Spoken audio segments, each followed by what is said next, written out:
ยงใครมันเหมือนเสียงคนร้องไห้แต่คลายสายเจ้าน้ำตาเสียงนี้คือเสียงคนปวดอุรา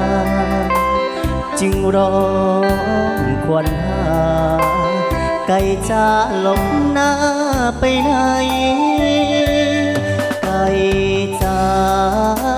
ขอเพียงทางตาเลือดมองฉันกลายเป็นคนเศร้ามองฉันต้องเหมือนคนสิ้นใจลืมสัญญาที่เคยให้ไว้ศาสตร์นี้จะไม่รักใครสนัยถึงผิดวาจาข่าวเขาว่าไก่มีแฟนใหม่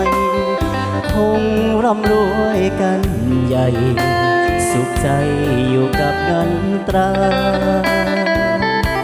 แต่ไก่รู้ไหมเมื่อยามไก่ยิ้มออกมาหัวใจสั่นแทบบ้าโอ้น้องน้ำตาอยู่นะไก่จ๋าแม้ว่าฉันต้องผิดหวังทิ้งฉันไว้เพียงลำพังจงลืมความหลังเมื่อวานเปรียบเหมือนรบรอยโศกบนกระดาษโปรดจงรักเขานานๆลืมสัญเสียเธอไก่จ๋า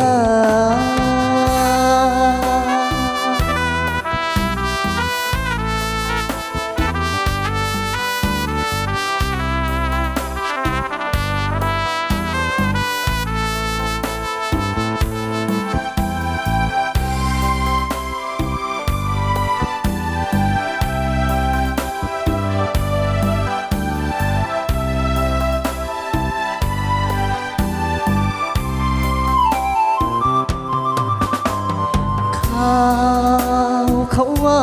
ไก่มีแฟนใหม่คงร่ำรวยกันใหญ่สุขใจ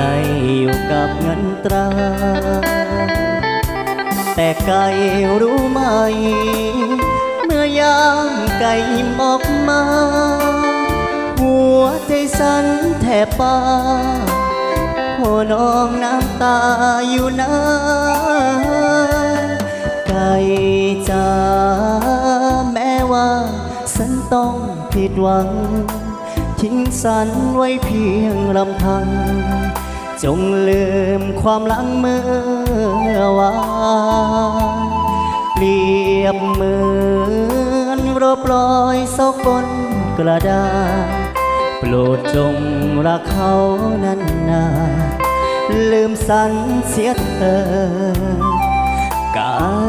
จ๋า